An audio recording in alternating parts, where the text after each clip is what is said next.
चलो, तो यस मैं सर। बात कर रही थी, अगर हम लोगों ने परचेज किया है तो हम लोगों ने कहाँ साइड लिखा, डेबिट साइड, और अगर हम लोगों ने सेल्स किया है तो यहाँ साइड, ठीक है।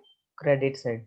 अगर मैंने परचेज किया मशीनरी जापान से, कहाँ साइड लिखेंगे? Payment side. Payment side. Payment. तो मैं इधर लिखूंगी परचेज ऑफ असेट्स। तो एक चौकी बात है यहाँ पे, अपने जेब से पैसा जाए तो डेबिट कर दो, अपने जेब पे पैसा आए तो क्रेडिट कर दो, है ना। एकदम इजी है, कोई हार्ड चीजें नहीं है। और आपको मेन चीज ये है कि आपको प्रैक्टिकल नहीं पूछेंगे, आपको थियोरी पूछेंगे। लेकिन अगर प्रैक्टिकल आपको आएगा तो आप थियोरी तो लिखोगे ही लिखोगे, अपना बना के आप लिख सकते हो। परचेज सेल कर दिया मैंने मशीनरी, कहाँ लिखेंगे हम लोग?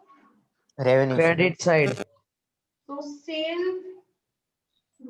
ऑफ असेट्स जो भी हो, ठीक है। तो ये सब चीजें कहाँ पे आएगी, ये साइड। अब यहाँ पे मुझे बैलेंस मिलेगा, ये बैलेंस कौन सा होगा? Balance of capital account. क्या होगा?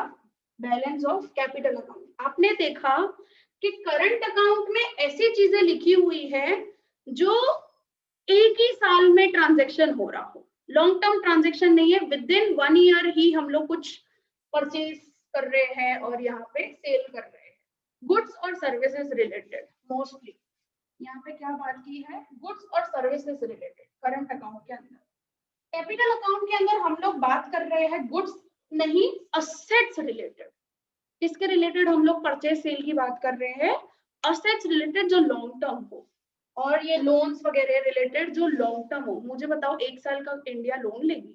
ये कम से कम 10-15 साल, 8 साल, 10 साल जितना तो कम से कम लोन लेगी किसी भी देश से, कहीं कोई भी इंटरनेशनल ऑर्गेनाइजेशन से।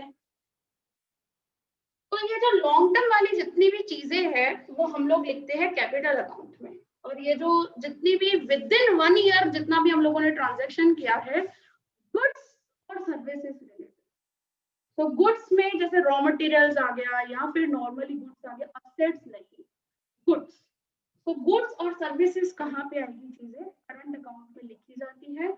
और सेल रिलेटेड या परचेज रिलेटेड असेट्स हो या फिर लोन हो, कहीं से लिया, बोरो किया हो अपने ने, तो वो हम लोग कैपिटल अकाउंट के अंदर लिखते हैं। जब करंट अकाउंट और कैपिटल अकाउंट को हम लोग कंबाइन करेंगे, राइट, तो अपने को क्या मिलेगा? Balance of payment. इसका फाइनल हम लोगों को आंसर मिलेगा बैलेंस ऑफ पेमेंट। अब यहाँ पर आप बजट बनाते हो, तो बजट कितने टाइप्स के होते हैं? मुझे कौन बताएगा कितने टाइप्स के बजट होते हैं? Cash budget. गवर्नमेंट बजट की बात कर रहे हैं, कंपनी के बजट की नहीं, गवर्नमेंट के बजट की। Union and railway. नहीं, टाइप्स ऑफ बजट मैं बोल रही हूँ। उसमें कितने वो रहते हैं? Budget at glance, annual financial statement. Annual नहीं, देखो बजट बैलेंस्ड के, एंड अनबैलेंस्ड। हाँ, debit balanced and unbalanced. Yes, balanced and unbalanced दो चीजें रहती है, ठीक है। चलो मैं यहाँ पे लिखती हूँ बैलेंस्ड, ठीक है। बैलेंस्ड कब होगा? बैलेंस्ड कब होगा मुझे बता सकते हो ये स्टेटमेंट को देखकर?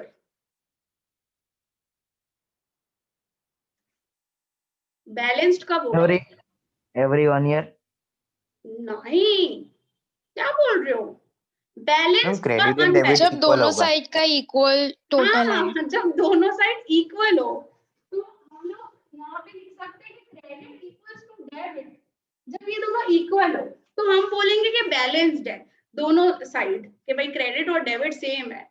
मतलब देखो, बीओपी के जो टाइप्स होते हैं वो भी होते हैं दो, एक बैलेंस्ड बीओपी और दूसरा आएगा अनबैलेंस्ड बीओपी। अनबैलेंस्ड बीओपी में क्या हो सकता है? डेबिट ज्यादा होगा, क्रेडिट कम होगा। जोर से थोड़ा अंचल। डेबिट ज्यादा होगा, क्रेडिट कम होगा।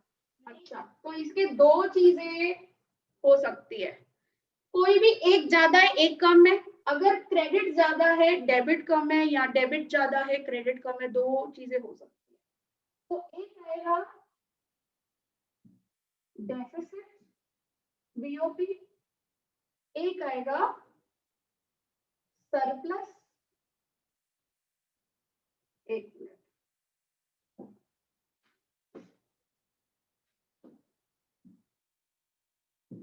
बीओपी, मुझे बताओ डेफिसिट बीओपी कब आएगा? क्रेडिट और डेबिट ज्यादा होगा, क्रेडिट कम होगा।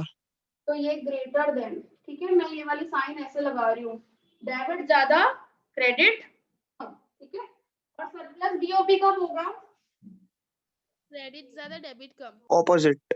ऑपोजिट, क्रेडिट ज्यादा डेबिट कम, ठीक है। अब बेसिक्स फिर से एक बार फ्लैशबैक करो, बीओपी क्या है?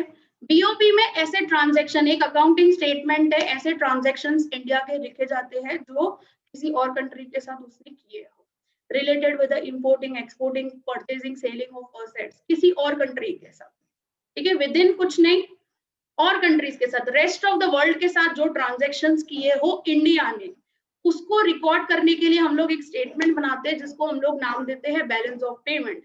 बैलेंस ऑफ पेमेंट के अंदर दो accounts, current account and capital account, ठीक है, दो sides, credit side debit side. Reverse हम लोग लिखते हैं पीएनएल का, ये ध्यान में रखना, पीएनएल का रिवर्स चलता है यहाँ पे। तो क्रेडिट साइड हम लोग रिसिप्ट्स लिखते हैं, रेवेन्यूज लिखते हैं, एक्सपोर्ट से हम लोगों को जनरली जो होती है, और करंट अकाउंट के अंदर हम लोग क्या लिखते हैं? गुड्स और सर्विसेज रिलेटेड। और पेमेंट्स कहाँ पे आएगी? डेबिट साइड, तो यहाँ पे imports of goods and services, यहाँ पे exports of goods and services. Capital account के अंदर सेल्स एंड परचेजेस लिखा जाता है, किसके related? Assets related, securities related, जो लॉन्ग टर्म हो, लोन गिवन, लोन टेकन, ऐसी सब चीजें रिकॉर्ड की जाती है। तो दो accounts, current account and capital account.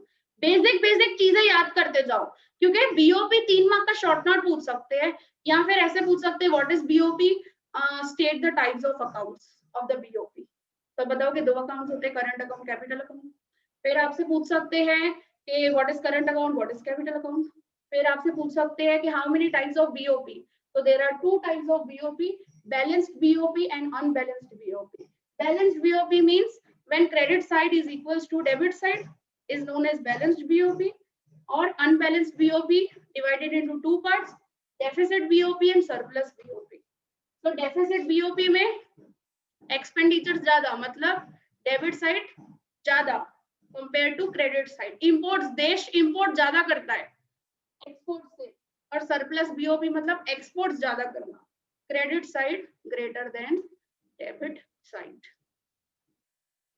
हाँ, जो डेली वर्किंग ट्रांजैक्शंस होंगे या फिर कभी भी इंपोर्टिंग करना है, एक्सपोर्टिंग करना है प्रिंस, वो करंट अकाउंट में रिकॉर्ड होते हैं। करंट अकाउंट में goods and services related record किया जाता है, और यहाँ पर कैपिटल अकाउंट में असेट्स रिलेटेड रिकॉर्डिंग की जाती है, ठीक है। सो आपसे दो मार्क के अंदर क्या पूछा जा सकता है? Explain the accounts of BOP, explain the types of BOP, और write a short note on BOP. ये पूरा शॉर्ट नोट इसके अंदर चीज आ गई। तो शॉर्ट नोट में क्या लिखोगे? बीओपी की मीनिंग लिखोगे, अकाउंट्स के टाइप लिखोगे कि भाई दो अकाउंट्स होते हैं, और इवन बीओपी के टाइप्स लिखोगे कि बैलेंस्ड और अनबैलेंस्ड। उसको फिर आप अपने लैंग्वेज में एक्सप्लेन कर सकते हो इजीली, ठीक है। तो ये था एक बेसिक ओवरव्यू, क्या है बीओपी रिलेटेड। मैंने शुरुआत भी नहीं किया, हम लोगों ने एक लाइन भी नहीं पढ़ी है टेक्स्ट बुक के अंदर से, मैंने आपको पूरा कंसेप्ट बता दिया कि बीओपी क्या है, कितने टाइप्स है, क्या है। अब नेक्स्ट लेक्चर में हम लोग क्या करेंगे, इसको रीड करेंगे, और एक और चीज अपने को दी हुई है एक्सचेंज रेट, ठीक है। एक्सचेंज रेट कैसे डिटरमाइन होता है, क्या है वो, उसका कंसेप्ट दिया हुआ है। ये दोनों चीजें हम लोग नेक्स्ट लेक्चर में कंप्लीट कर देंगे, ओके। समझ आया? बीओपी, बैलेंस ऑफ पेमेंट क्या है शॉर्ट में, कितने टाइप्स है, कितने Yes, अकाउंट्स है, ma'am. ठीक है। अब नेक्स्ट हम लोग रीडिंग करेंगे टेक्स्ट बुक के अंदर से। बस आपको थियरी दी हुई है, इतना कंसेप्ट दिमाग के अंदर रखना। ये मैं आप लोगों के साथ शेयर कर रही हूँ पिक्चर, ये फोटो, बाकी कुछ है नहीं। अपने को थियोरी दी है, प्रैक्टिकल नहीं दिया हुआ। प्रैक्टिकल हाइपोथेटिकल एक सम आपको दिया हुआ है ताकि आपको पता चल सके कि क्या है कंसेप्ट। ठीक है, चलो।